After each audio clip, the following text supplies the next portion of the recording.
Hey folks, what's going on? It's me, Andrew Westmoreland, back again with yet another video. This video is going to make you angry. You are going to be incredibly angry by the end of this video. And that's part of my intention. I want you to experience this emotion, but I also want you to power through it. And I want you to suspend your emotions and think about things more rationally, logically, using sound mind. Take away all of this drama and look at this thing from like a bird's eye view looking down. Okay. So I was going to do a live stream of this and I decided against it because for some reason, this particular topic is so hyper emotional. Like people are extraordinarily hyper emotional on this. I tried to have these conversations with different groups of friends, and the internet side of the friends were completely incapable of having a rational conversation. Now, they will tell me that I am the one that is not being rational or logical, but I can't disagree in the strongest of terms on this. So before I give you my personal opinions and all that, we need to get into what this is. We need to discuss this, and we need to break it down, like what's happening. So the primary issue, the primary concern right now is that Discord is seeking to age verify people who are basically seeking to access adult content, whether that adult content be, pornographic, any adult type of topics like sensitive subjects such as war, heinous crimes like rape or murder, stuff like that. You need to be age verified to have those conversations. Now, obviously, a lot of people are deeply concerned about this. Okay, so let's see. Let's do Discord's comments first. I'm going to bring that up.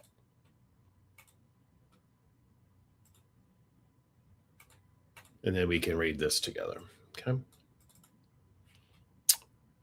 Let me do this. Okay.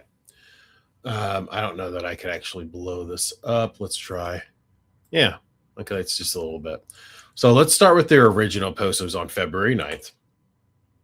It says, Discord will soon be expanding teen safety protections worldwide, including teen by default settings and age assurance designed to create safer experiences for teens.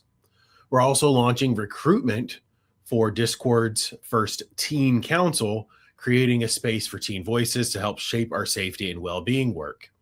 Applications are now open for U.S. teens ages 13 to 17. Okay, so right out the gate, the weirdest part about this is that we're doing a teen council for ages 13 to 17. I'm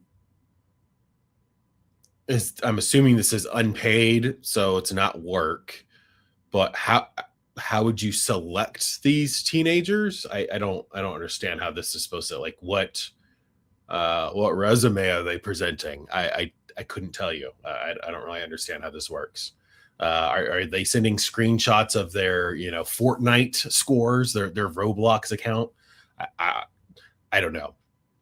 Now, obviously, there was a lot of backlash. Almost 14,000 replies.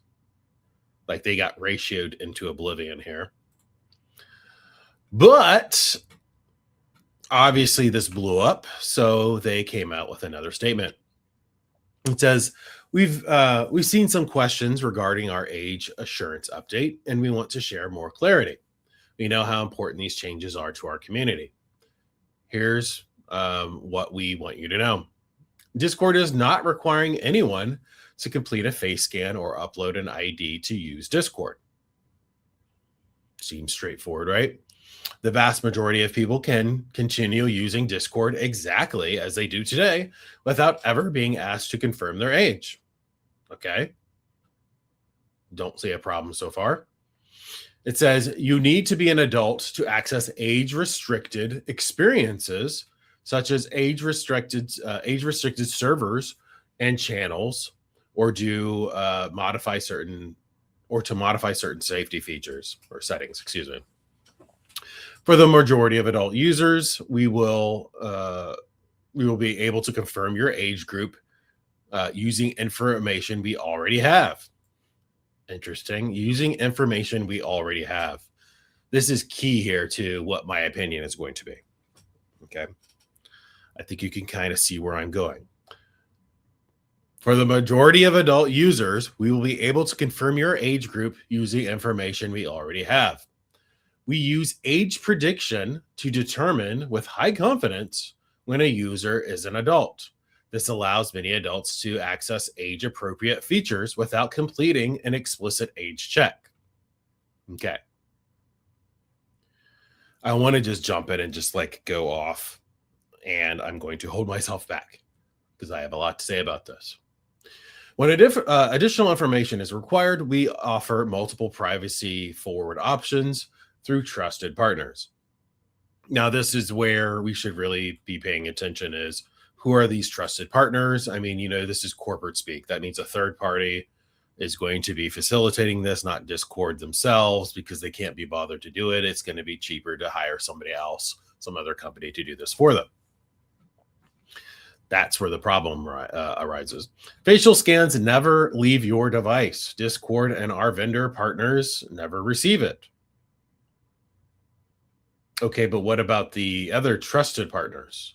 Okay, Discord and our vendor partners never receive it. Well, who receives it then?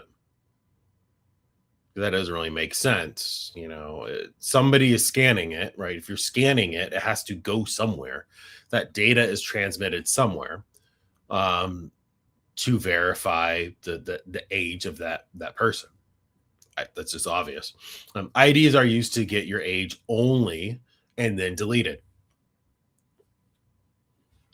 I mean, a lot of companies say this, and we know that's not true. So, okay. Discord only receives your age, and that's it. Your identity is never associated with your account. Your identity is never associated with your account. Okay. And it says we hope that this helps clarify some of your questions. This work is important because building a safer Discord requires a thoughtful approach alongside the communities who make Discord special. And they go through some frequently asked questions. I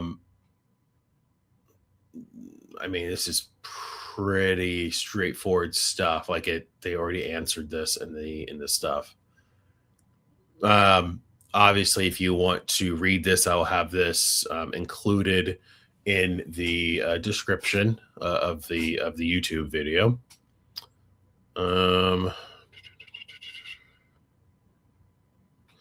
How do content safety filters work? Discord's content safety filters are a part of our broader Teen Safety Assist and Safety by Default approach.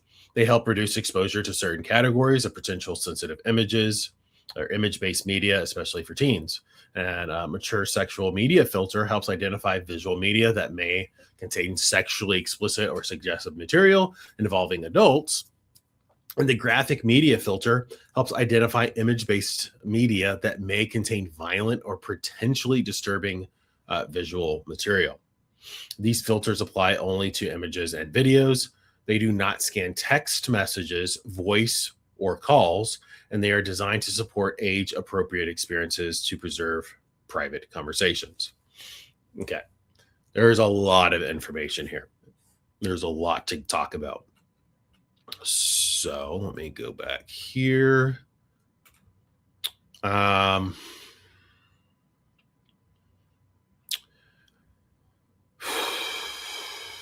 What do I want to do next? Before I start reading the comments and concerns from the public, what I want to do first is we need to back up, and we need to give you some information, because a lot of people, again, don't understand the scope of this conversation. I honestly, truly believe that. People are so hyper fixated on how they think and how they perceive and how they feel. The key word here is feel. How they feel this is going to affect them. Uh, all the people I've spoke to about this are adults, well into adulthood. Most of them are in their 30s, and they have concerns about this. Which let me just go into this first. Okay. Uh, share. I want to share the window. Oh, I'm sorry, the tab. So I asked ChatGPT, how is the internet founded or started? Right. This is to me, this is really simple, basic stuff, but a lot of people don't understand their history, and and this is super critically important to this conversation about the internet. How is the internet founded or started? Well, it says it wasn't invented in one moment, which I know, but it involves decades through military research and academic collaboration. Obviously, it started during the Cold War, and the US government wanted, a communication system that could survive a nuclear attack. Okay. Decentralized communication is the goal here. Decentralized communication network. Breakthroughs. Obviously, the traditional phone system used circuit switching. Okay. But ARPANET 1969 was the first version of the internet. Okay. It connected UCLA to Stanford Research Institute with UC Santa Barbara and University of Utah. The first message ever sent was login, with the system crashed after LO. So, yeah, obviously the first message was LO, not login. Okay. The point is, this was a military research communication system. Okay. It started expanding into something more. The internet already existed, but it wasn't easy to use. And this is the 89 to 91. Okay. Um, it gives you the history of all that stuff, the first website, the first web browser, all that stuff. Um, the web did not equal the internet. The web runs on top of the internet, right? Which, if you didn't know that, I mean, the internet is the physical infrastructure. The web is the different things that you're seeing on it. Okay. Um, oh my gosh, Netscape Navigator and Internet Explorer. Okay. I remember when I was a kid, it was early 90s, and we mostly had DOS computers at school. And we had those big, huge floppy disks, right? They were probably bigger than this. And you would have to stick it into the box. Okay. And that was your like your CD or your thumb drive. And it had megabytes. It had megabytes of data. It didn't have terabytes. It didn't have gigabytes. It had megabytes. Um, it was just insane how primitive it was. But at the time, it was cutting edge. It was fantastic. And I remember as I got into middle school is when we started getting those Apple computers. They were those like colored Apple computers, and they had access to the internet, to the web, the World Wide Web. And that's when I started getting into hacker culture, and I started learning how these systems worked.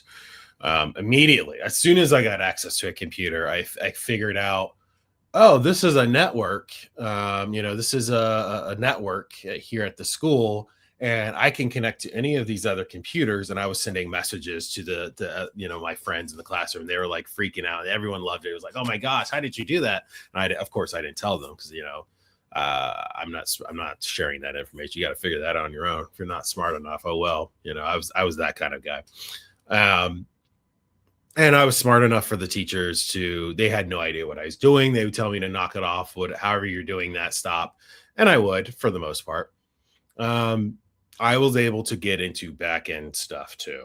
I won't get into that. I'll just say that I did not to my knowledge, break any laws. But at this point, who cares? I was like 10, 11, 12. Okay, it was 30 something years ago. I don't care.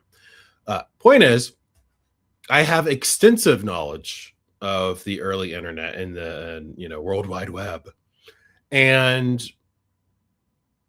I understood the restrictions that were placed on these things from the school and the adults. There was very little restrictions. They had to manually block a couple of words and a couple of websites that they knew of. Kids, of course, immediately were trying to look at porn when they got into the computer labs, and most of them they weren't smart enough to know how to do it. And just the way it was built, the way the rooms were laid out, it wasn't something that they could have done anyway. It didn't. It was like stupid. Kids tried though. Um, so just understand, it started as a military communications system and then spread to become something more public. Okay. Now I want to go to the next point of information. This is a huge leap, but please stick with me here. All right. I asked Chat GPT another question. What's the estimated number of persons under the age of 18 in the USA who were sexually exploited on the internet each year? That's essentially the question, and it kind of fills in the gaps. Of course, that's an impossible question to ask because there's no way to fully track that. Okay, but going by multiple surveys, roughly 1 in 4 young people have been solicited or reported that they've been solicited in sexual activity online before the age of 18. 25%, 1 in 4. Okay. That's a lot. That's a lot. Okay.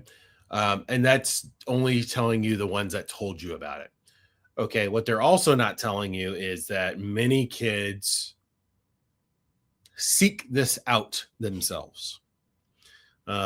Years ago, when I was doing YouTube, I had a video about this. Parents, your kids are uploading videos of themselves on Pornhub. It had, I don't know how many tens of thousands of views on it. And I ended up having to turn off the comments and all that stuff because it was like 95% of kids in there mad that I was telling on them. This was before Pornhub actually figured out that, hey, we're going to get sued and federal governments around the world are going to come after us. So yeah, kids were just uploading sexually explicit videos of themselves. And a lot of that activity is still happening today. Now, here's the thing. We need to get that info. You have that data now. You understand that 1 in 4 have reported being approached for some kind of sexual exploitation online. Okay.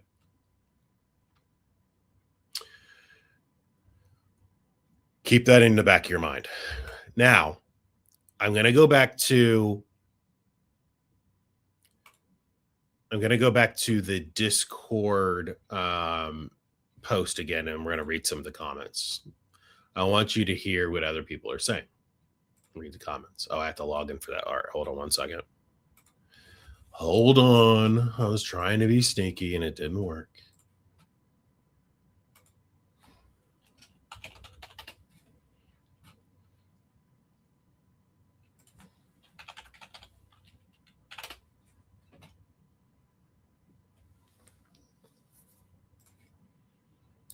Share screen. Share tab.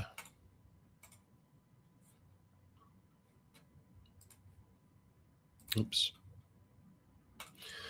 All right. Comments.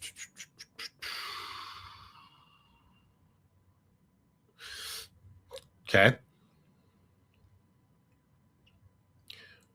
Right.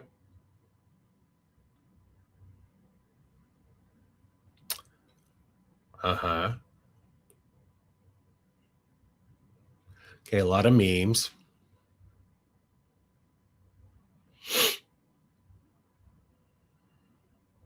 Okay, memes.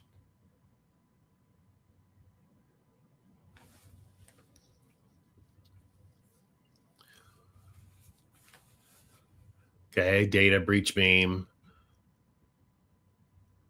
Uh-huh.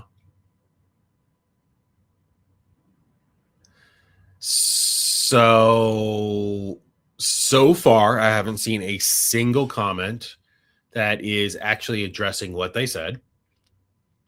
Everyone seems to think that you have to use an ID to log in every single time, or at least age verify at least once just to access it. That is not what they said. Okay, talk about data breaches. You say the data never leaves our devices, but here are admitting that you send it to third party companies. That part I agree with. That doesn't make any sense. Obviously, you have to send it to somebody, right? Right. We talked about that. Speaking corpo doesn't work on this crowd. Between data breaches, inserting AI, we don't fucking want pushy marketing, etc. We're so done, and so are you. My response to that tweet, the salty medic, is doubt. Discord is the only one out there right now. Unfortunately, its biggest competitor decided to completely crap out and just go to become Roblox chat or something. I don't understand it. It's sad. Let's see, is there anything in here that's talking about use third party does already data? Okay, yeah, that's what we're talking about. They're so desperate from tens of thousands of people canceling Nitro that they're offering a 30% discount if you don't cancel. I mean, okay, well, people are free to cancel their Nitro if they want. You're free to delete it if you want. I get it. No amount of technobabble is going to get those Nitro subscribers back. If Discord wants to follow the UK's oppressive data mining and nonsensical laws that only benefit the elite billionaires, then people are going to stop paying for Nitro. It's that simple. Okay. Sure. Confirm your age group using information we already know. This is really not going to help you guys at all. The damage is already done. I mean, okay. Uh-huh. Again, so far I have seen nothing. Very few things that are actually bringing up real arguments or real counter arguments or anything of interest. Okay. Spying on your users. Okay. This one says, remember, this is interesting. Okay, now this is something I want to talk about.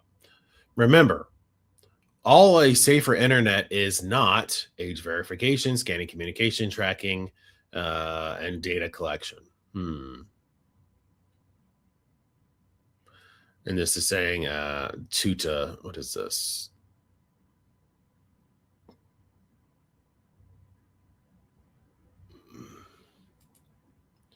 I might actually want to check that out. Can I click on this separately? I'll go to that in a second. A safer internet is made by encryption, privacy, and open source. A safer internet is not made by age verification, scanning communication, and tracking and data collection. Okay. All right. Who is this? Turn on privacy. I'll take a look at them later.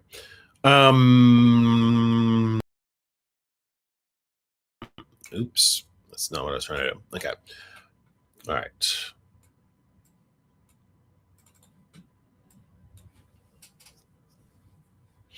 All right.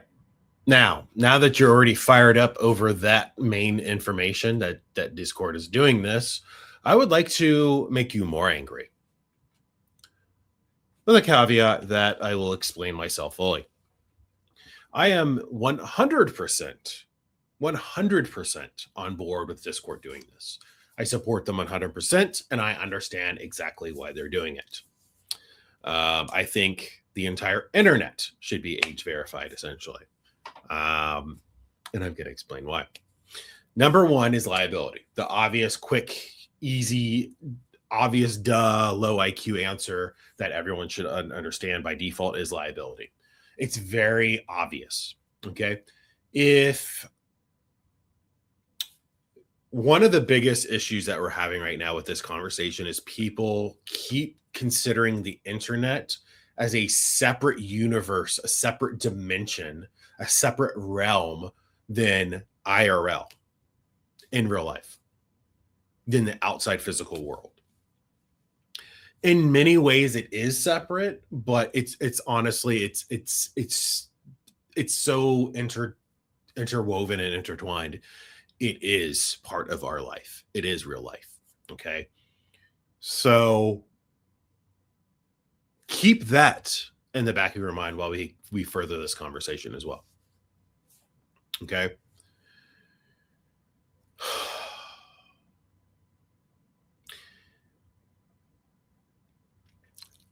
Liability is the biggest issue here. Okay. You're any company, any business, anywhere, right? Liability, you have to have liability insurance if you're operating with any kind of interaction where there are, whether it be patrons walking into your store or whether it be a digital marketplace or an environment where people are interacting with your product online, you have to have liability insurance. If you don't know anything about business, then I could see why you would be like immediately concerned and like outraged. Like, why would they possibly do this? They've sold out to the corporate shills. Honestly, I'm kind of surprised that they haven't done this sooner. And I'm surprised many other companies haven't done this sooner. This is just pure liability. Okay, that's like the main point here. Now, yes, there is a secondary to this, is your privacy concerns and your data concerns. Okay. So I would say that maybe that's 10% of this issue is actually the privacy and data concerns. I know that everyone's like shocking. Like, what do you mean? That's not true. It's entirely about this. It's like, no. It's literally like 95% of this has to do with liability. You have children, not just teenagers. We're talking about children on Discord and having access to servers that have hardcore porn and gore and torture videos and all kinds of crazy stuff is on here. And links to that, if not directly posted, links to that. And all they have to do is click a little button that says, I'm 18. Yeah, so they can be sued for that. Not just sued by parents or whoever is whoever is the victim of that negligence, because it is negligence. The government, whether it be local, state, federal, can decide to come in and they can come after Discord criminally. This is a liability issue. Okay. The protecting the children argument is entirely secondary. Okay. That's the more emotional way. That's a more emotional argument. That's the straw man, as people keep saying it. Okay. But we're going to get into that too. The protecting children and the privacy. People are saying privacy, right? Okay. Let's get into the privacy part. What information are you giving away by scanning your face one time and providing a government ID one time? What information are you giving away? Okay. Well, I guess for your face, it's biometric data. That is potentially a concern, because if that is scanned by an AI or some other algorithm or system, it could potentially be used to breach other things that use that, same biometric type of authentication. A lot of phones obviously are either a thumbprint, fingerprint, or face scan. Okay, so I could see where there could be a concern about that. Let's put that aside for a moment, because I actually agree with that. Like, yeah, we need to have a conversation about where that data is going. They claim it's being deleted immediately, but it's like, how do we, as the public, have that assurance? Okay. The other privacy issue with the ID is, what's on your ID that's just like so astronomically crazy that a company doesn't already have or have access to already? Okay, well, it has your full name usually. It has your address. And what else? What else is on there? Maybe some other physical characteristics, your eye color, your hair color, your height. Some of them have your weight, your sex, your gender, whatever. And you don't think most of these companies don't have access to it, or at least many of them on some degree. Well, and them having that, how is that a violation of your privacy?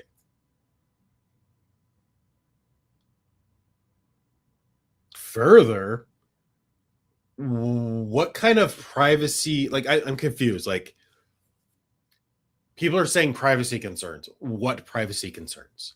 That they have access to the information that's on your government ID, your state ID. Have you ever Googled yourself? Put your full name in there. There's 30 or 40 different websites that you can go to, like peopletracker.com or whatever. People look up, basically digital yellow pages. You remember those old yellow page books that was public knowledge? Yeah, it's never went away. So you can always and always have been able to look someone up and figure out their phone number and their address. Always. That never went away. So again, what is the huge like hookup here? Okay, what is the hang up here?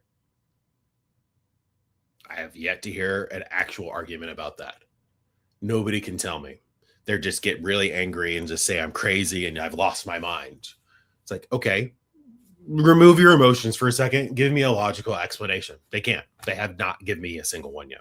I haven't read a single one online yet regarding the privacy concern. Now, your data being stored and used for other purposes, that would be a security issue, which I actually have a legitimate concern, and I agree with you on that. I have no problem with that. Excuse me. Okay. Now, let's look into the biggest argument that I'm hearing against this is, why is everyone being punished for parents being bad? Okay. Parents being neglectful, all of that stuff. Sure. General modern parents are incapable of spending 100% of their time to watch their children 24 hours a day. It's not possible in this modern world. So while I say yes, the parents should be watching their children, and I don't think children should have access, unfettered access to the internet. I've said that for years and years and years, probably a decade plus. I think they need to have strict age restrictions. In fact, I don't think anyone under the age of 18 should just be given a free carte blanche access to the internet. I don't think that. Absolutely not. And this is coming from somebody who had a hacker background and that grew up in that world and that mind frame that, free information, hack the planet, everything should be free information.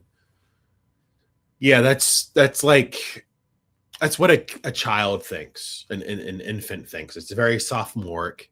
Okay, it's very infantile. This is a teenager sort of mentality. This is very like anarcho-libertarian type of ideology. The reality in the real world is you have to protect certain data, just like your personal information that you're so concerned about, right? You don't want everyone to have access to that. Okay, so there are certain things that you already have in your mind that that I want to keep this private, right? There are certain things that people are responsible for in different levels of society. So now that we have the internet and the World Wide Web being utilized as a necessity, it's a integral part of our society. It should be classified as a utility, a public utility in my mind. And there should be given certain rights and privileges and responsibilities. We need to have stricter laws that not only protect the users, but also protect the companies and also protect, the most vulnerable in society. The entire point of having a society is that you protect people. That's literally the only reason that human civilization builds these communities and societies, is to protect one another. So this idea that it should be the Wild West on the internet, on the web, is just completely false. It's insane. This is not 2004, 5, 6 anymore. When you pretty much, I remember when I was on there, man, the crap you could find on there was just insane. By today's standards, I guess it is. Let me roll that back. By today's standards, it's not nearly as crazy, even though it's this new generation. They have no idea the stuff that we used to be able to do on the internet. I mean, web security was ass. You could just type in simple passwords into the back end and just break into people's websites all the time. It was so easy. Now, you're not going to break in without doing like phishing campaigns and all that stuff. It's like the stuff you see in movies where they're like plugging in a thumb drive and a computer and this special device, and they're like they're breaking directly in, like cracking the code. That doesn't exist anymore. The encryption levels are so high. Now, if somebody figures out or already has figured out like quantum computing or something, you can have like a quantum code breaker or something that will completely destroy the planet, by the way. Completely destroy everything that we have set up right now if we have something like that and it gets out. But the point is, we're worrying about these different issues, right? Okay, we're blaming the parents. Both parents have to work 8 hours a day minimum, typically speaking, for them to survive as a family. At what point does those parents have the ability to watch that child while they're not in their presence? You can't. So you're entrusting them with another adult, presumably, okay, who in turn has other responsibilities and things that are going on. That, again, it's like this cascading layer of vulnerability. You to just say, oh, the parents have to do better. Well, the parents failed and they're, oh well, it's entirely on the parents. That's just you're being completely disingenuous to the actual reality that we're living in, that we're operating in. Okay.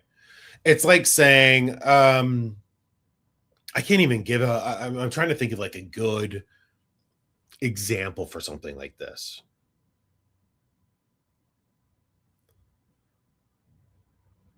It's just so, to me, it's just so incomparable. It's just like something that's so obvious to me. Obvious, like there is a level of culpability with the parents, obviously, right?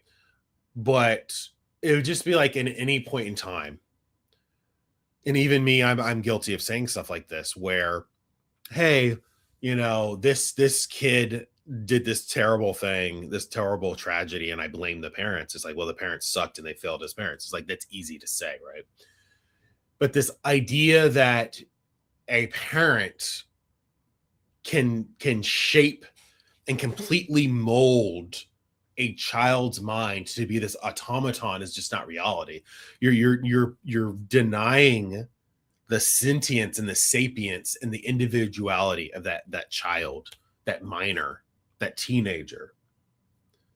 You're pretending like they're incapable of making independent thought. Well, of course they are. Okay. So this is my entire point here is we need an age verification system for the internet, the entire World Wide Web. You should not be able to go onto the internet like you used to, completely anonymous. It's unconscionable to me that we've got into 2026 and we've been allowed to do this.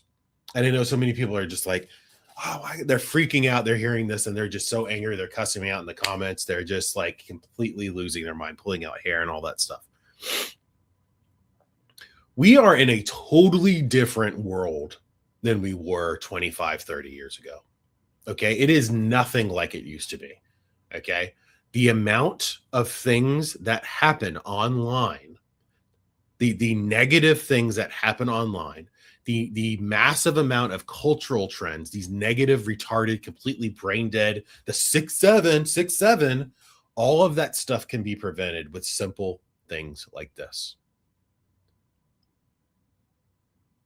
Okay. I think I'm the last generation, these millennials, who understood. We're the first to have the internet. We were children when the internet started popping up, and we're the first and the last to fully appreciate and understand the scope and the power of the internet. Please, somebody explain to me in the comments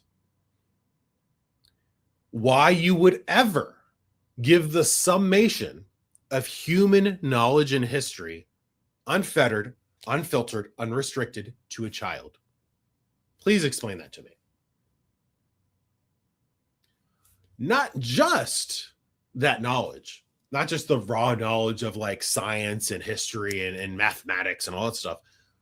I'm talking about everything else that comes with that, all other technologies. Culture is a technology. Language is a technology. I'm not saying you stop the kid from learning, Spanish, Russian, English, Chinese, whatever. What I'm saying is,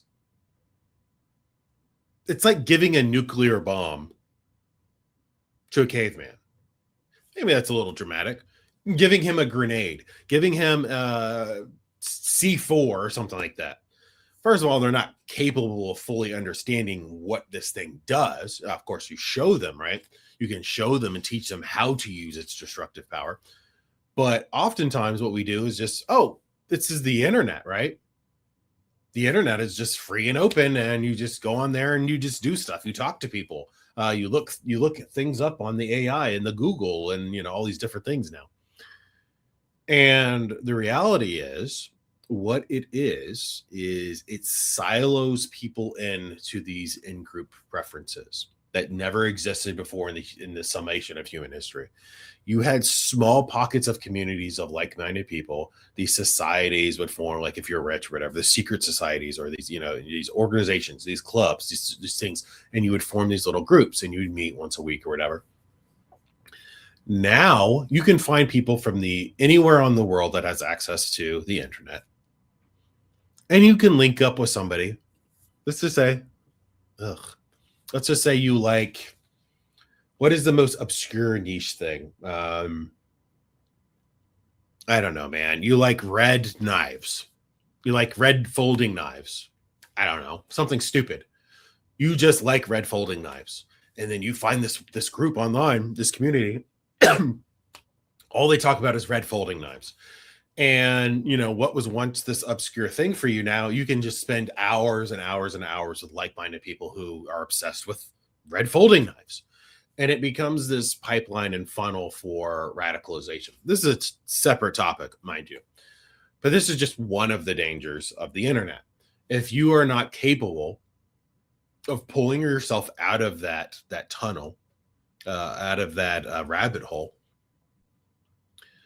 and looking at the big picture, talking to people in the outside world, touching grass, as people say, then, you're just getting into this, again, there's negative consequences. So with children, they don't have the ability to, most of the time, more than 9 out of 10 times.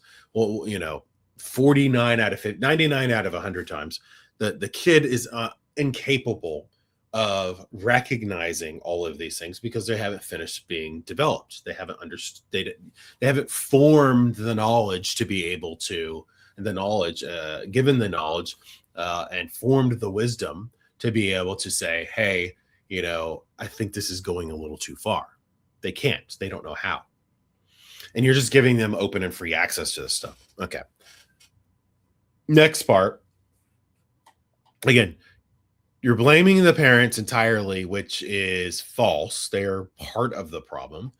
The other part we're not looking at is the platforms. Why is the platforms allowing children to have access to adult content? Again, What is the difference between the internet and the physical world in this modern age? Everything is tied together. There is no separation.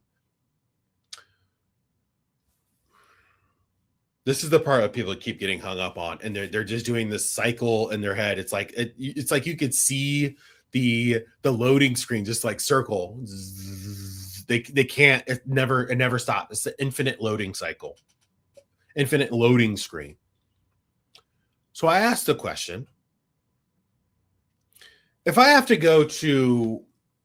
I go to the grocery store, or I go to 7-Eleven or Sheets or a Wawa or whatever chain is your favorite. You go to one of these gas stations, and let's say you want to buy a pack of cigarettes or maybe a beer or something. And what do you have to do? Most places you have to show your ID to buy that. They have to verify your age, that you're old enough to consume to purchase that product. Okay. What happens when you go to a nightclub,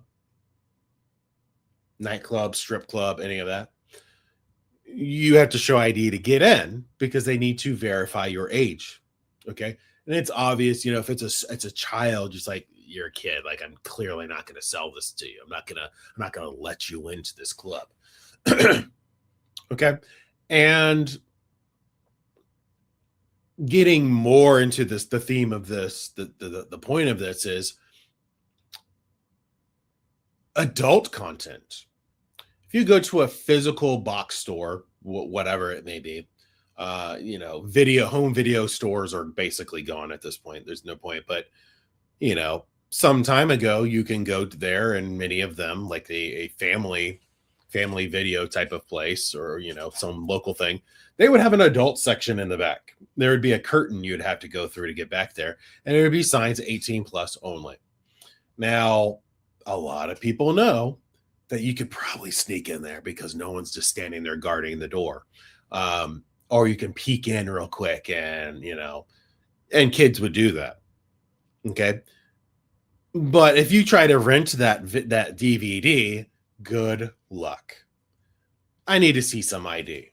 Well, obviously, if it's a kid, it's like they're always going to open it up. They're going to check it. That's the procedure anyway. I'm not saying that sometimes these things didn't happen and slip through, but generally speaking, you would sleeve the VHS video out and look at it and be like, yeah, right, dude. Where'd you get this? You snuck in the back.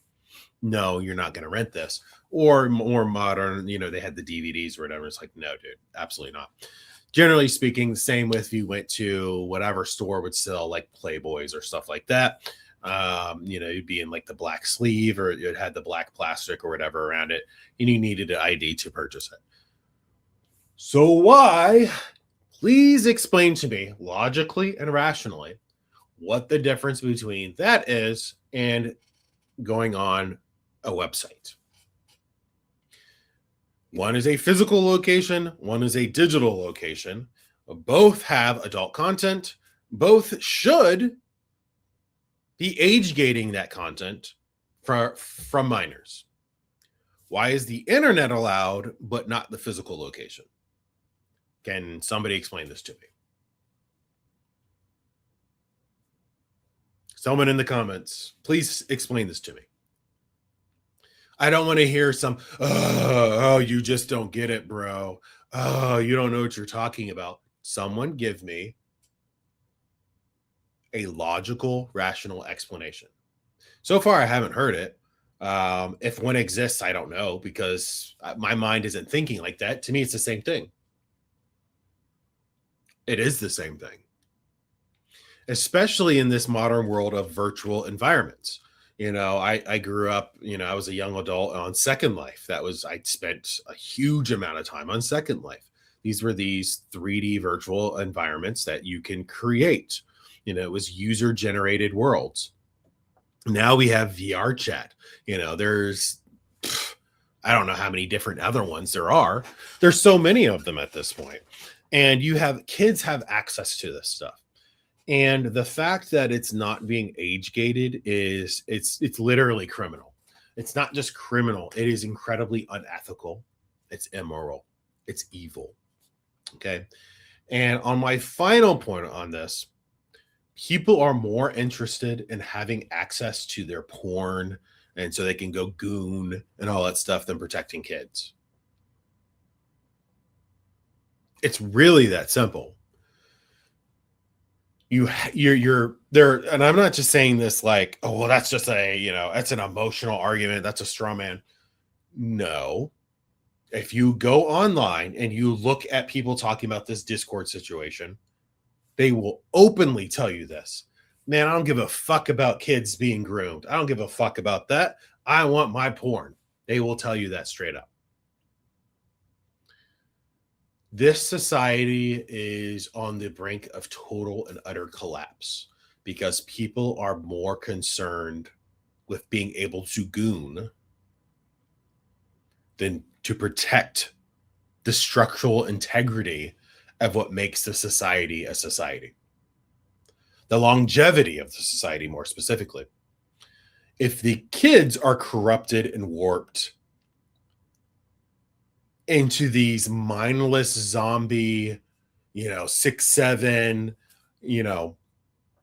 these little kids that are goon goblins,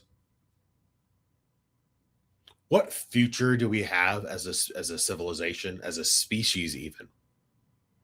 Because I guarantee you, not every other place around the planet isn't doing this. This is uniquely an American and a Western phenomenon. Yes, there are other countries around the world or other regions and other, I would say anywhere that has access to the internet and the web is having this same problem. Okay. And to pretend like this isn't a world ending problem, this isn't a civilization ending problem, is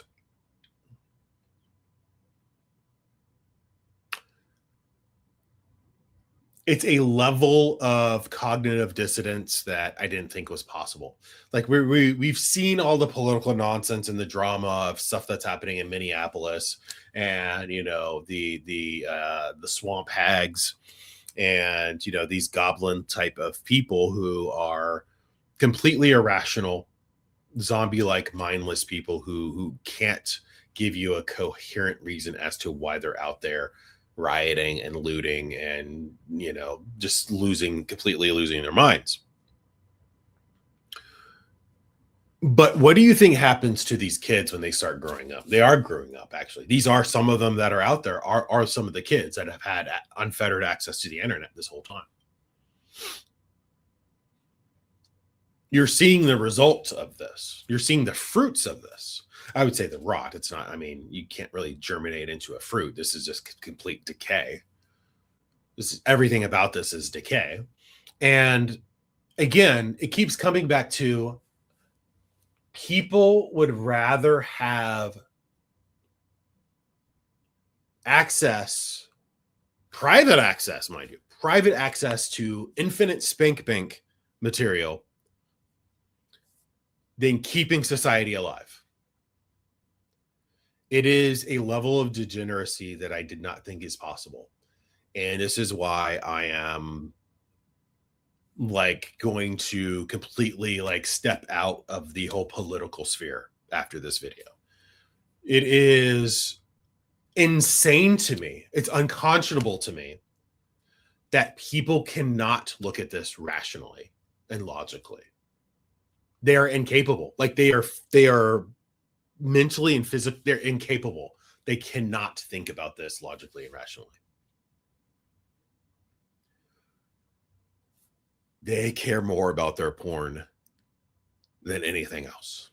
It's okay, the porn is more important than us having a society. So, okay, y'all go continue to goon, and I'm gonna focus on gaming and my own personal spiritual journey. I'm so serious right now.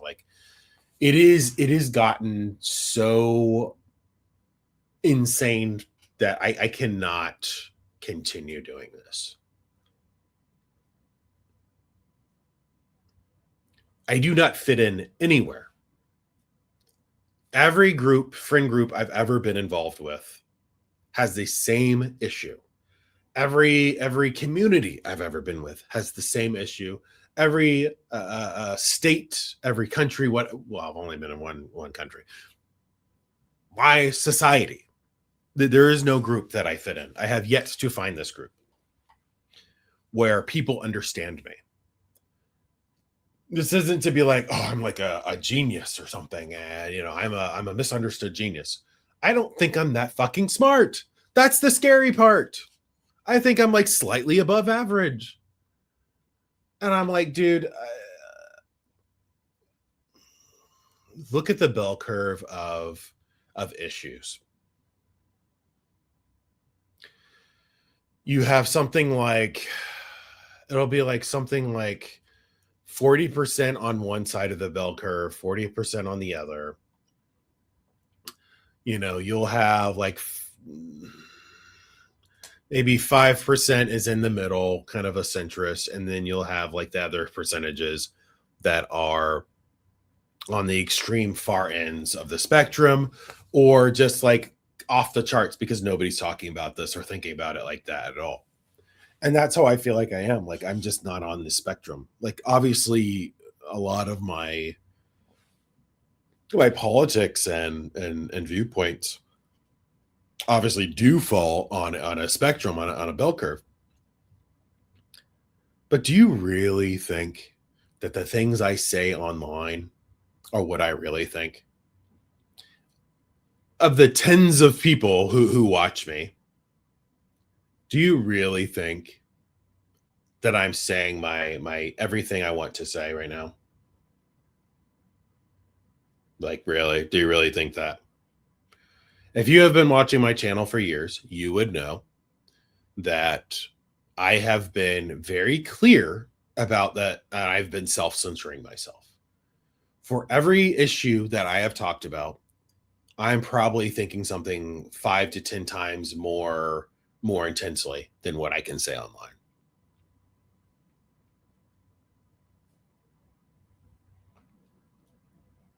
Because people aren't ready for it. Every time I try to have a real conversation, it gets shut down by emotional bullshit and drama.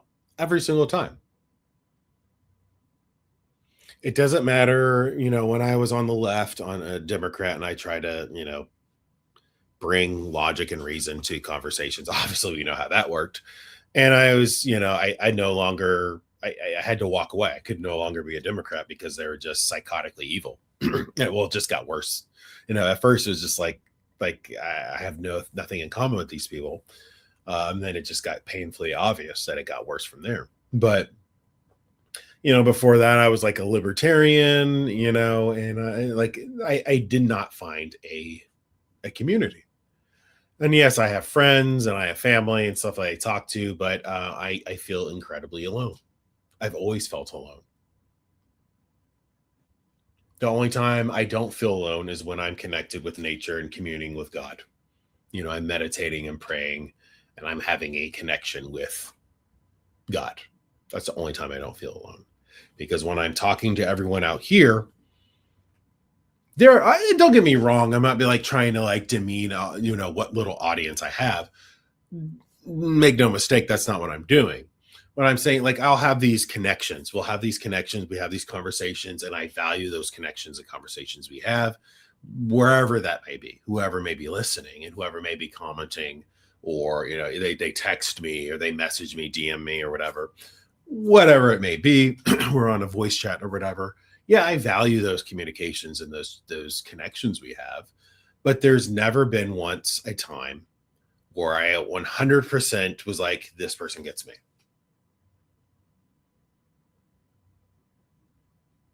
Super, super rare. And those moments don't last long because the people that think like me or operate in a reality and a perspective like I do, we're like magnets. We repel each other. We can like force each other to come close just for a moment to be like, hey brother, hey sister, and then we get blasted away from each other.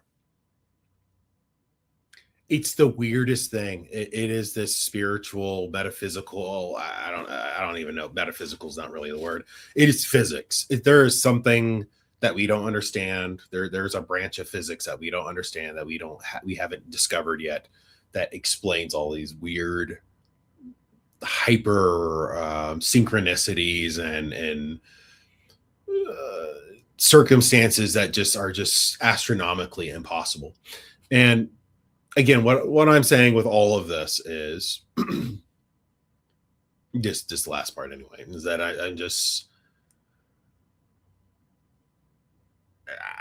I don't fit in anywhere. I don't fit in anywhere.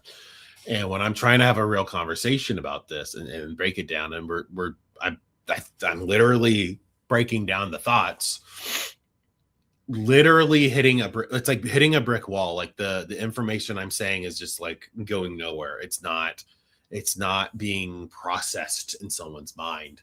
They're incapable of hearing it. And I'm just like, well, I'm not like some fucking genius. I'm not that smart. I have like 120 IQ or something. Maybe 130. Like 130 is pushing it. I would say like 120. It's slightly above average. Ooh. It's just so frustrating. It's so frustrating, man. Like I'm looking at this stuff and I'm like, how do you all not get it? All right, I'm gonna look through this video real quick, and we're gonna show this, and then I'm gonna wrap this up, because I'm like, I have other things to do, and like I said, I'm like over the politics, man. Like, because nothing ever changes. Nothing ever changes. Things are just getting consistently worse. And every time society, like people in general, say like, we'll have a unified issue that the entirety of if not society, civilization has a problem with, it never gets fixed. So I'm like, why would I operate in a system like this? There's just no point. So can I? Yeah. This is the Discord video of the age verification. Discord's come a long way since its humble beginnings as a Reddit tier memer, fedora tipping narwhal baconing at midnight service, where every time you fired it up, it'd toss incredibly timeless classics at you, like constructing additional pylons and overloading on memes. Watch out for Wumpus. And anytime you contacted their support, you were put in touch with Springle, the mystical gnome fairy elf wizard lord. I didn't even know what Wumpus was. Like I've used Discord for like 10 years. I had no idea about any of this. To do nothing to help you with whatever problem you had. Discord has grown a lot since those days. Yeah. It has been a staple in society for the last couple of years. Discord. And just a few hours ago, they put out an announcement about some big upcoming changes to Discord that they may as well have just announced they're shutting down. Like, that would have been more positively received than what we age via face scan or ID. Wow. There's also a lot more terrible things here, but that's by far the biggest. Discord, by the way, is like the least trustworthy place to be giving your data to. Only a couple standard play from John Madden's playbook here. I voted Epstein was alive. Where they're saying that this is actually in order to create a safer experience for teens that use Discord. While obviously Discord has had a history of horrible things that have happened to children that have used their service, this in no way. Yes, Discord has had a history of kids that have been groomed or abused or radicalized to become domestic terrorists, as well as Reddit, as well as Twitter, as well as other websites, Facebook, etc. If we had actual safeguards on the internet, on the web, that prevented children from having open access to it, these things could be prevented. Okay? These things could be prevented. If we had a society that valued our children, these things could be prevented. But instead, again, people are more concerned about having access to their porn. They don't care. Another analogy. It's like having a porno theater. The theater is the platform. The theater is Discord. The theater is Reddit. The theater is X. The theater is Facebook. Okay. And they have different, rooms, different theaters that have different content in them. Some of them are going to have outright porn in them. Okay. Depending on the platform. Okay. And then other ones are going to be totally fine and safe and whatever for the most part. But not necessarily. You have adults in all of these places. And then you're saying, hey, kids, come on in. We don't mind. Come on in. Some of them say you got to be at least 13. What if like somehow that's a middle schooler? Somehow that's okay. But come on in, kids. Come into our adult space. Isn't that fucking weird? Like, you're a fucking weirdo if you think that's not strange. That's not like a huge red flag. There's no chaperones. There's moderators and shit that walk around and admins. Okay. But these kids have this same access to material that the adults do. But there's nobody age gating them. There's no one saying, hey, you can't go in that one. Hey, before you walk into this year, there's like porn playing right now. Are you 18? And they're like this little 12-year-old. Yeah, I'm 18. It's like, are you fucking retarded? But no, it's just the parents' fault. It's like, no, it's all layers of society's fault for allowing this. The people in the fucking room's fault for allowing it. It's a total failure of society. You all would rather, again, I keep saying this over and over again because my brain cannot comprehend this. You would prefer to have access to porn than to keep children safe. You would rather have access to your porn than deny kids the porn. Because of your deviant appetites, you think it's okay for kids to have access to it. Okay. At least I know where I stand on this planet, that I am surrounded by goon goblins and fucking people without any decency or scruples. Shape or form is the actual impetus for why they're implementing these changes to harvest your data. It's hard to say whether they're harvesting data or not, but I will say that these changes will parents are taking care of their kids. I think that companies can do due diligence and they can take, best practices to try to prevent it from happening. But like, you can't really make this stuff stop happening unless the parents make the decision themselves. I'm not saying right. And how would the parents do that too, by the way? So the parents are just like, I know my sister, she's just basically, the kids don't have access to the internet at all. They don't have access to smartphones, smartwatches, the TV. You don't have access to anything, the computers or anything. And the oldest is approaching, she's getting into, going to start middle school here in a year or so. So she's getting to the age when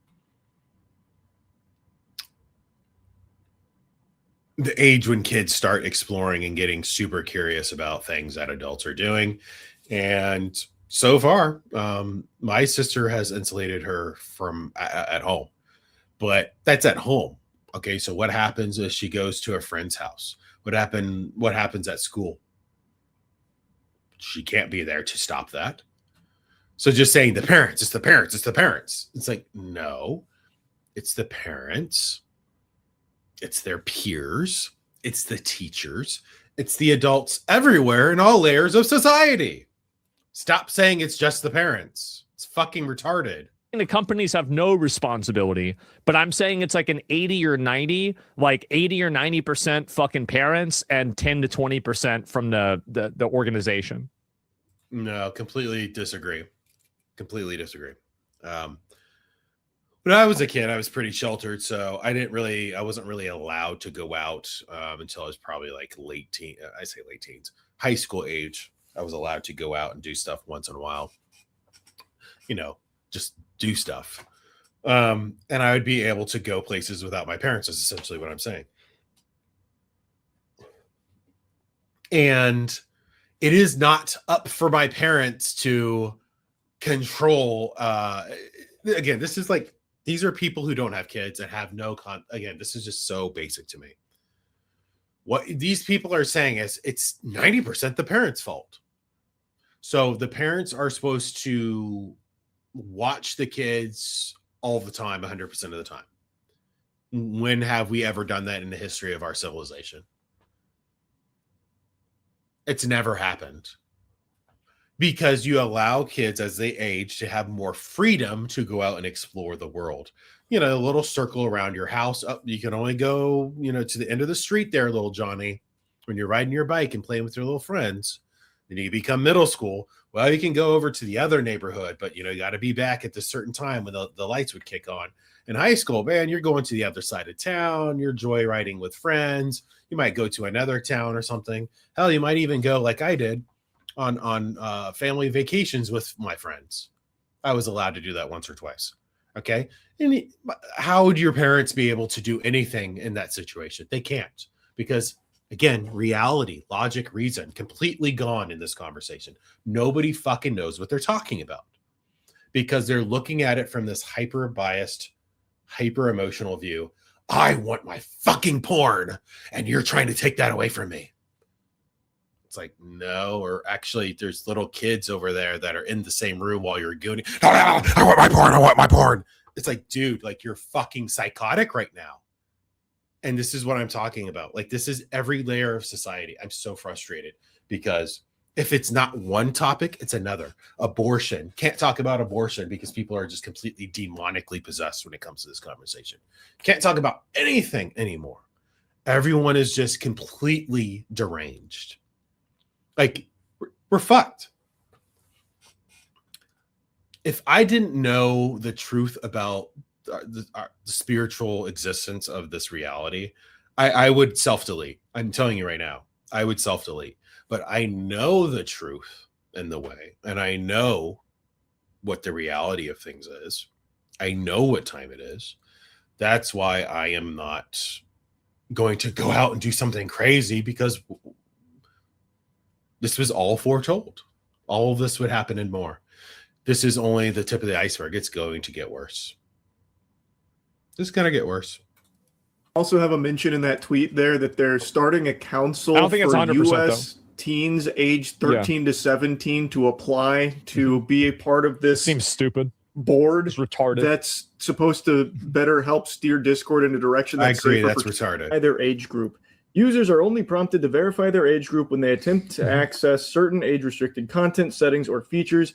After completing age assurance, users won't be asked to verify again for future age-restricted actions. A user may be prompted to verify their age group if they attempt to unblur media flagged by our sensitive content filters or attempt to change any of the default sensitivity content filter settings to show sensitive content, turn off message requests, access age-restricted channels and servers, speak in a stage channel, and toggle on age-restricted command settings. Then in bold at the very bottom, importantly, this does not mean everyone will need to confirm their age just to use Discord. Right. So again, they're reading the same information I did, and they're incapable of looking at this with an unbiased filter. Everyone that knows me, guys, gals, or guys and gal, singular. There's not a lot of female friends, but everyone knows how my brain operates. Well, let me back that up. No, they don't. You can understand the pattern and the trends of how I talk about things. Okay. You can kind of see where I'm going with those things. And when I explain it to you, you can understand my motivation for thinking a certain way. It's always based on logic. If there is an emotional connection to it, I quickly settle down and I recenter myself and I say, damn, That was a little intense. Let me back up. Let me go back to the logical and rational part. It's not that I'm devoid of emotion. It's like, no, you have to balance and control it. You can't go in full emotions all the time. And just like you can't go in completely full logic, computer, AI, like anti-life, whatever, like non-living being. You have to find a nice, happy balance and medium. Not yet, at least. I'm sure that's coming, and it's coming for the entire internet. And the entire internet will have Real ID in probably 10 years. It should. It should. I would say 15 to 20 for sure. It should have had it 15 or 20 years ago. Should have been age gated and restricted. Yeah. Mm-hmm. Just like when you walk into a store, let's just say it's a grocery store. Everyone knows that it's a family-friendly place. You go into the grocery store because it's people bring their families, that usually wives, not necessarily always, but people will bring their families and they do like Sunday shopping. It's a family-friendly event. People go to a park. It's a family-friendly place, right? These are areas where adult content of any kind should be restricted here. And anyone who does anything that violates that is immediately shunned or pariah. The cops come, whatever. Back in the day when we had a sane society, any kind of inappropriate, explicit outburst, whether it be just language or violence or sexual, was dealt with harshly by the law. And now it's just kind of like, well, they're just crazy. Let's bust out the phone. Let's bust out the phone. I'm going to record it and we're going to laugh about it. And we're going to post about it online. And nothing ever happens. It just keeps getting worse. Or we can say as a society, I'm not going to tolerate that anymore. Enough is enough. Could be 10. Right around the corner. But they knew that they would catch a big load of fucking poop from this for all of their users because nobody wants to just be willy-nilly giving all of their No, it won't. Okay. All right. This is my assumption. This is my guess, right? Okay. Again, you're hearing Penguin Zero in the background. No one wants to give all their information to them is what he was saying before you paused it. You're giving information that is already publicly available. Let's say it again together out loud. For everyone who's still listening, an hour and 18 minutes in. Every bit of information that's on your ID is already publicly available. Anyone can find it at any time, especially people in your circle. There's nothing private about this information. You think it's private. It's not. Your address is public information. It's public record. If it wasn't on a website already or in a Yellow Pages, you can go to government physically back in the day. You can go to a physical government location and you can pull up public records because they are public. It is not private knowledge where you live, despite what we want in this digital age. I would prefer everyone not know where the fuck I live. Unfortunately, it is public. So this hyper emotional, again, everything is hyper emotional. I have not heard a single logical argument for this entire conversation, except for that one where we're talking about the face scans or whatever, and the information may be stored. Your biometric data may be stored, which potentially breached and given to other people. That is a problem. Okay. I'm sorry, but your name and your address and your age and all that stuff, that's basic public knowledge. That's not private. Sorry. Fuck off. It's just not. Data, their fucking face scan, ID and everything to Discord of all companies. A company that literally just had a massive data breach, by the way. Oh, many people can use Discord exactly as they do today without ever being asked to confirm their age. Now, here's the default safety settings that if you attempt to alter, you will then most likely be prompted to fork over your data. whether that's an ID or a face scan. So they're calling it teen by default because these settings establish a clear safety baseline designed with teens in mind, with flexibility for adults to. Let me tell you another thing real quick. If they do enact this as they say they will, the amount of children that will have access to porn on Discord, that will have access to porn, that will be able to upload porn of themselves, that will be able to be groomed by adults, that's going to drop maybe 98, 99%, maybe higher. It will be next to non-existent. So exactly what they say they're doing will actually happen. It will prevent these things from happening. Now, again, the only thing that I'm actually concerned about and that I agree with y'all with is where that data is going and who's going to have access to it. I'm not super concerned with the address part, other than we know how psychotic people are in this day and age, that they will try to kill you and destroy your life if there's an opinion they don't like on the internet. We're in the end times and people are just literally possessed by demons. And it's an unfortunate reality that we're living with. Okay. But this idea that Discord leaked your address or something, oh no, I didn't want my address leaked. It's like, okay, but I already know your full name, right? And I know what state you live in. I could literally just Google, I know where you live. Not by default, I don't have it memorized. I'm saying I can look it up just like anyone else can. So what other information? Okay. Oh, you put a credit card in. Okay. Got it. Your financial information with this that's associated with this credit card or debit account. Got it. That's compromised. That's a problem. That's your hard-earned money. We should protect that. That is a problem. Got it. Okay. 2 issues right there that I agree with y'all with. Your financial information and your biometric data should be yours. It should be secured. I agree with you. Customize their experience. Sure. Adults can always choose to verify their age and change them or leave the setting as is. Unless a user is confirmed to be an adult, these safety settings stay in place and can't be changed. So they're immutable unless you are giving, of course, well, you get treated like a kid until you put your ID in. It's pretty fucking simple. Precious data, which is a currency more valuable than money, which is why every company is scrambling to do everything they can to try and roll out some changes that require you to give them your data. Well, the other thing too is that these companies are scrambling because they don't want to be held accountable by countries for not doing due diligence at protecting kids that are on their platform. Yeah, I mean, it's liability, but here's another angle. You know, this is a very long conversation we're having here today. Here's another thing that we haven't discussed.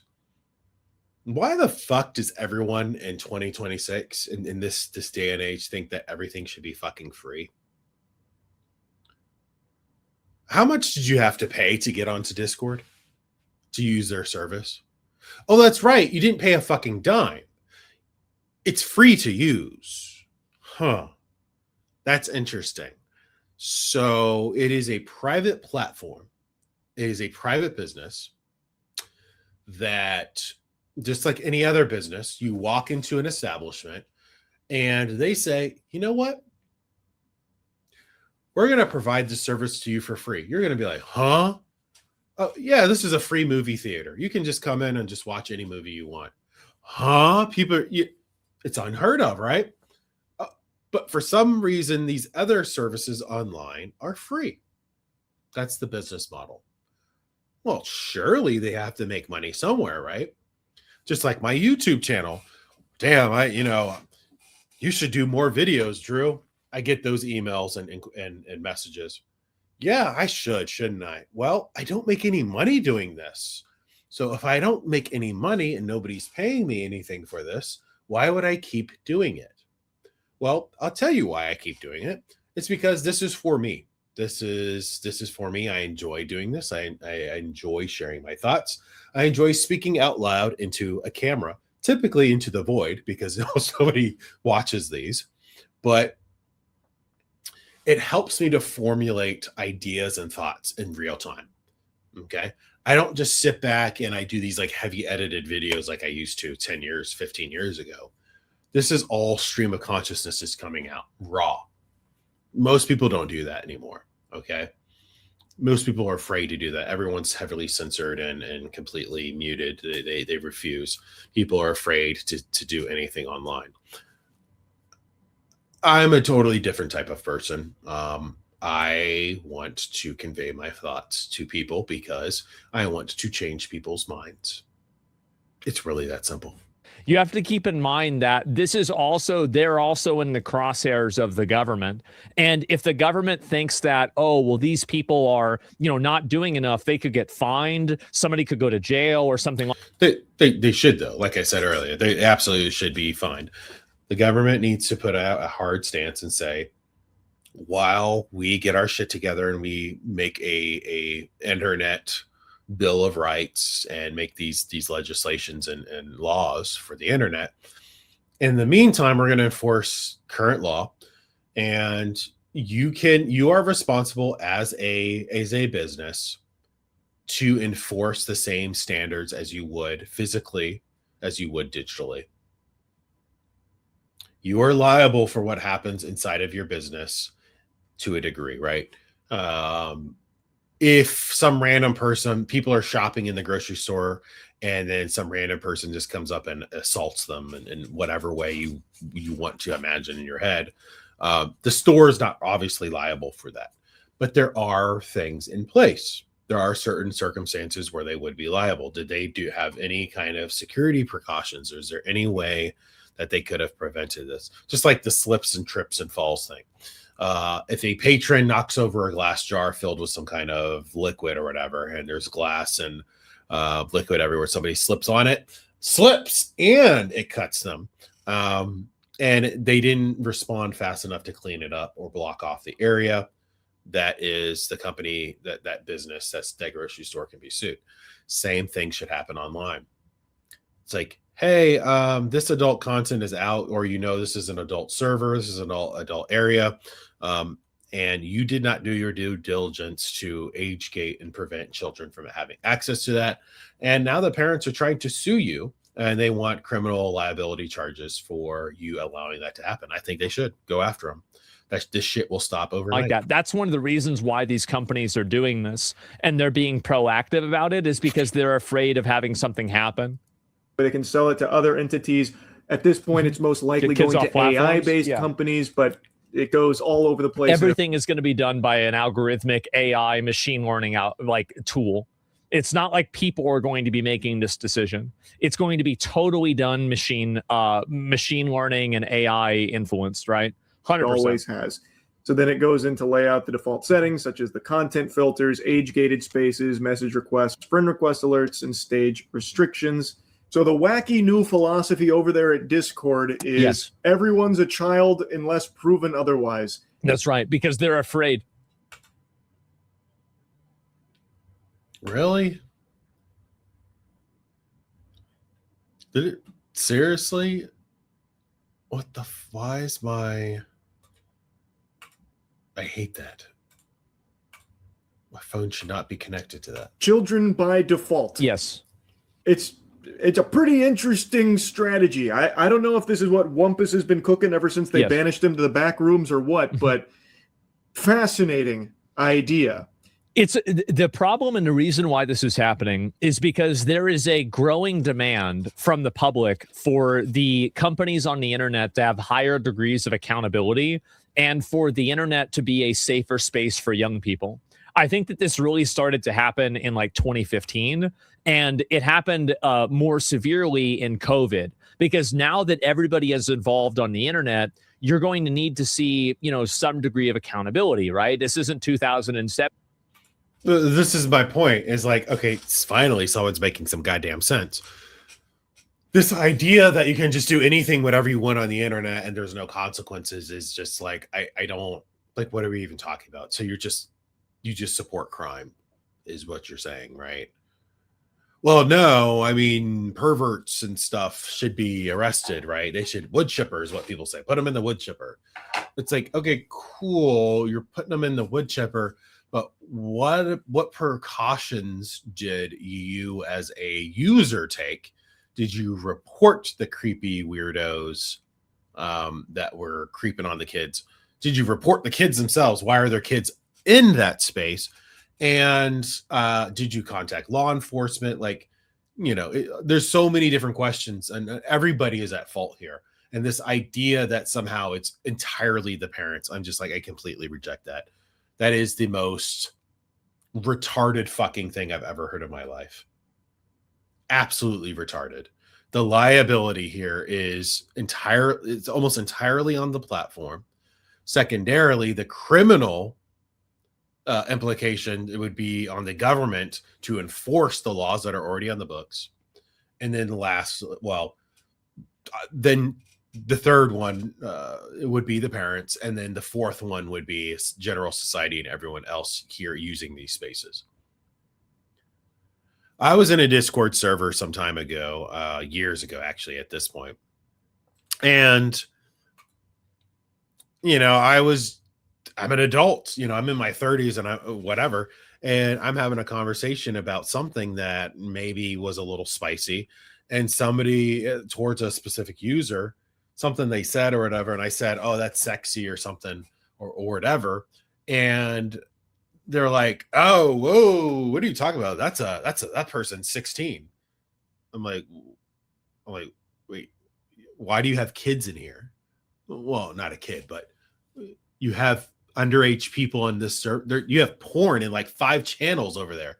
Not something I'm into, mind you, but why do you have underage people? And everyone's like, you should just, you shouldn't be doing that. Whoa. Does this person's name or their avatar or their ID tag or whatever say their age in it? Oh, it doesn't, right? So how would I know that? How would anyone else know that? And why is this person here in an adult space? This was years ago, and I was going the fuck off. Of course, I left the server immediately. I was like, in no way, shape, or form am I going to be in a space like this with minors. It's completely fucking disgusting. So again, here we go. People cannot use basic lines of logic anymore when anybody can do anything on the internet, and it's like a totally different universe. Right now, the internet and real life are like intermingled, like pretty much completely. So the problem is that whenever you have that happen, you need to have some degree of accountability one way or another. Now, I think this mainly should come from parents, but I don't think that there's a way that you can explain to people that it's an okay or a good thing that children are able to make accounts and message adults on websites like this. Because in a real life situation, I think that everybody would say that's obviously a bad thing, especially whenever there's no vetting process of the adults. It's literally, there's no difference here. The only difference is you all can't see who's behind the username most of the time. This is the same situation where it'd be like, let's just use a mall, shopping mall. These are all archaic things that are all going away, but a shopping mall. And you have people of all ages and walks of life that go there, right? Let's just say it's even it's after school hours or on a weekend. Let's just say it's a weekend, okay? And it would be akin to a 40-year-old man walking up to a group of teenagers and be like, hey, girl, let me talk to you. Let me holler at you or whatever. You're cute or whatever. Everyone would fucking lose their minds, and rightfully so, and say, what the fuck are you doing? You're a creepy pedo fuck. If not, get jumped by multiple people, chased out of there or whatever, something. But online, it's like, well, everyone, it's all anonymous. Nobody knows what's it. It's fine. Don't worry about it. It's okay. This is digital. It's not the same thing. No, bro. Like, you spare that shit for me. You've completely lost the plot. I will die on this hill. You cannot convince me. Nobody has even come close to trying to convince me that they should continue to keep the internet the way it was. Sorry. Nope. Nope. Their messaging. So the problem, I think, is that, if you look at normie common sense logic, I think normie common sense logic is going to lead to the conclusion of everybody needing to have ID in order to use certain different social media websites. I think that's where we're going. I don't know, like calling it normie common sense. What's normie about that? Because remember, for 30 plus years, there was basically no controls on this, no filters on this whatsoever. Well, another fucking thing that just popped in my head, this whole privacy thing on the internet, it doesn't exist. There is no such thing as privacy on the internet. Like, what do you mean privacy on the internet? It's like my brothers in Christ.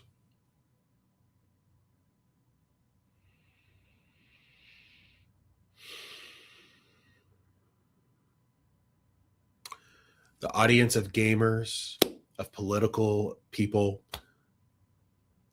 whatever walk of life you're from. What is the internet? What is it? What is the internet?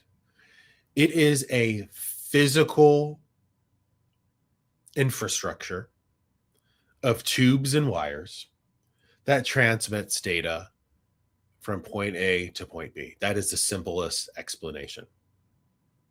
Fiber optic cables that transmit light from point A to point B, which can be converted into information. That is the basic explanation of what the internet is. At no point does the average person, 99% of the people utilizing that infrastructure, have a semblance of privacy on the internet. You think turning on incognito mode or private browser or getting one of these other private browsers or something is going to somehow protect you from what your internet service provider, your ISP, can see. All of that data has to be transmitted. It has to go somewhere from point A to point B. It's pulling data from other places to go to you.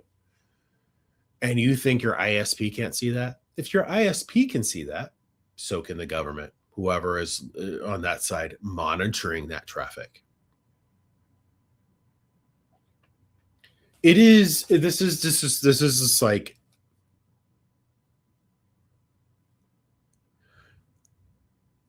I'm trying to explain to you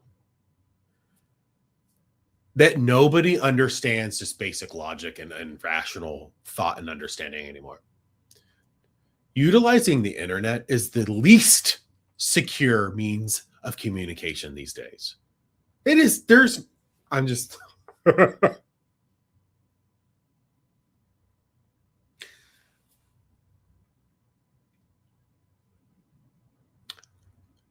I don't even know how to convey this because people just don't get it. Obviously, the most secure means of communication would be like telepathy or something, right? But no, it's word of mouth, two people communicating privately. The second most secure way would be like, I send you a private letter in the mail, a physical mail, because they don't open the mail, right? I send you a physical thing, a physical note in the mail. Or somebody drops a carrier pigeon, whatever. That's the second most secure way. And then you're talking about using your phone, like a wall phone, a traditional phone.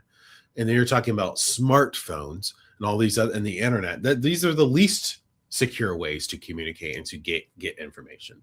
What privacy do you people think you're talking about? There is no privacy. It's all an illusion. You have convinced yourself that if I put on my incognito mode, that nobody's going to see what I'm gooning to. Are you fucking retarded? Do you not know what technology is? I'm so serious right now. The gaming community in general is too fucking intelligent to be this fucking retarded. It's so shockingly like I am so like, what happened? It's like you guys have a mimetic virus right now where you cannot see basic cause and effect, basic pattern recognition, basic logic and reasoning. Like, what the fuck is happening? And whether, I mean, like, and this is, I don't necessarily think this is a good thing, right? But I do think this is where we're going. And I think also there will be more elements of this that will be like, for example, like in Britain and other places, like any country with more speech laws will also be using this as a tool to proactively censor speech as well. So it's not just for the kids. Sure. The governments will censor your speech. They've already been doing that. Sure. It's just one of these things. It's like people keep saying like, if we do this thing, then this other bad thing will happen. It's like, okay, so what's your solution to it? Well, we just do nothing. We're not going to do anything to fix this problem. It's like, that's not acceptable. That's not an acceptable answer. It's not an acceptable answer. You have to fix these problems. It's not acceptable that we're allowing these bad things to keep happening. What's the solution? I don't know.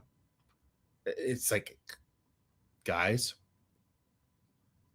what society do you want to live in? I don't know anyone that's happy right now as far as like the direction society is going, Western civilization, the world, even the species. Nobody I know is pretty much happy with that direction. Excuse me. Any political persuasion I've seen, pretty much nobody is happy. And it's just like one of these things, like, again, there are these overlapping issues where we all pretty much agree on these unified issues. And it's like a 90-10 issue or a 95-5 issue. Basically 100% zero issue on some things, but essentially everyone agrees on this, and yet it doesn't change. We're all upset about this stuff. And then when people are trying to give solutions and say, hey, well, this is a way to fix this problem, people lose their minds. Well, no, that's going to disrupt the thing I have going on because I like doing this thing. It's like, okay, well, what is this thing doing for society? Well, nothing. It's destructive, but I like doing this thing and I can handle my porn. I can handle my food. Like me personally, I'm a fat fuck. Do I look like I can handle my food? Maybe we should have some restrictions on what these restaurants can sell, the slop that they sell. You know, make America healthy again is this thing. Oh my God. This is a random thing. It's like a water, 0 calorie, like water flavor enhancer thing. These things have natural flavors now. All those artificial dyes and colors are gone now. They're using fruit juices for the dyes. They're using actual natural stuff. And you could feel the difference when you use them, when you drink this stuff now. It's just like little things like that. It's because it was a change in government policy that says, hey, maybe we shouldn't do this bad thing anymore. And it causes these positive effects. So it's like, guys, I'm sorry if you want to continue to be like this anarcho-libertarian type of person and, you know, this like hippie, I want to do all the drugs and smoke all the weed and you know, watch all the porn and just do whatever I want. There is a forest for you to go live in. Go start another community somewhere else and just do that free love hippie shit and see how long it lasts out there. You don't want a society, you want chaos. Okay. I have always maintained that I want order. I am somebody who believes in order. Okay. There are various degrees of order. Some things are good. Some things are bad. You know, I oppose tyranny. I think that people should have some kind of a voice in what happens in their society around them. And right now we don't have a really good voice for that. Voting doesn't really work. Okay. But opposing something as simple as this, in principle, you're opposing something like this, you've completely lost me. I don't understand you whatsoever. This idea that we should not do this really positively impactful thing that could help save the next generation from being exploited and groomed and manipulated and brainwashed. This one little thing, but no, the government could use it to spy on us. They already spy on you. We've known this. They've been spying on us for decades. Like, this one little thing right here is not going to change that. Now, certain governments around the world are super authoritarian, okay? And they are trying to take over things. They want to become 1984 Orwellian type of, dictatorships or whatever, tyrannies. That's for those people over there to deal with, okay? I live in the United States of America. That's not really a thing right now, okay? We have the freedom of speech. We have our Constitution, and for what it's worth and what's left of it that's being respected, I'm not concerned with these things that everyone is talking about. It's not happening. What we did see was under Democrats during COVID, the Biden administration was illegally violating our First Amendment rights by contacting these private businesses and having them censor people. And nothing happened. Nothing changed. As soon as a new administration came in, now all of a sudden we can just have free speech again. Okay. So this one platform saying that you need to fucking ID yourself to look at porn is not going to change anything. I'm sorry. Fuck you. You're retarded. And you have not convinced me. I think we're done with all the rest of this other stuff. Yeah, I mean, I'm pretty much going to leave it there. This is a very long video of me going off on this subject because everyone else has lost their minds. I have not lost my mind. You have lost perspective. And for the half a dozen people who have made it this far into the video, I would like to leave you with this.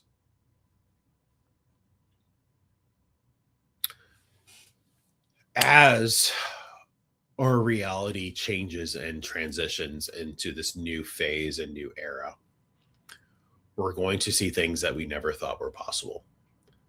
Not necessarily new things that haven't happened before in the past, but things that we have forgotten to time, things that we had read in a book. Maybe it was a paragraph, maybe it was a sentence of this time in history where this bad thing happened. And we did not think it would happen in our lives. We're in our own bubbles. We're in our own universe. But that time is coming. The hardships you've seen in the last 5 years, it's going to get orders of magnitude worse. I'm sorry. It just is. We haven't seen anything yet. So I need y'all who can to buckle in. I need you to strap in. Okay, I need you to lock in. It's time to get serious. It's time to get our minds in order.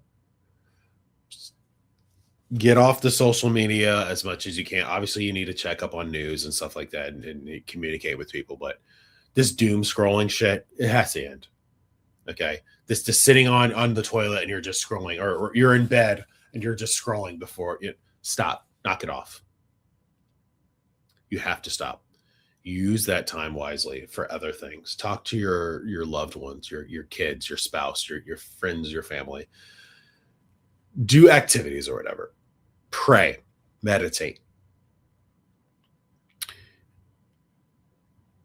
Your body. I have to get my body in order. So do you. Okay. Cut out the junk food. Go sugar free. Stop eating all this crap with sugar in it. I'm telling you right now, the difference in my life when I cut out sugar, obviously I have other medical issues attached to that, but holy crap. Yes, at first you're gonna be like, oh, this tastes like ass. Well, it depends what you're eating with. Stuff with stevia, let me tell you right now, stevia is fantastic. and your body processes it as basically as not as sugar. It's negligible amounts of sugar when it converts. Okay. Eat less. Exercise. Eating less is the biggest thing, but exercise too. It's okay to sweat. And I'm so unhealthy right now. I'm walking upstairs and I'm like out of breath for 30 seconds or a minute. It's unacceptable. This is the worst I've ever been in my life. It's time to change. It's time to change. And spiritually speaking, it's time for me to go back to what I used to be in the 2010, 2012 era.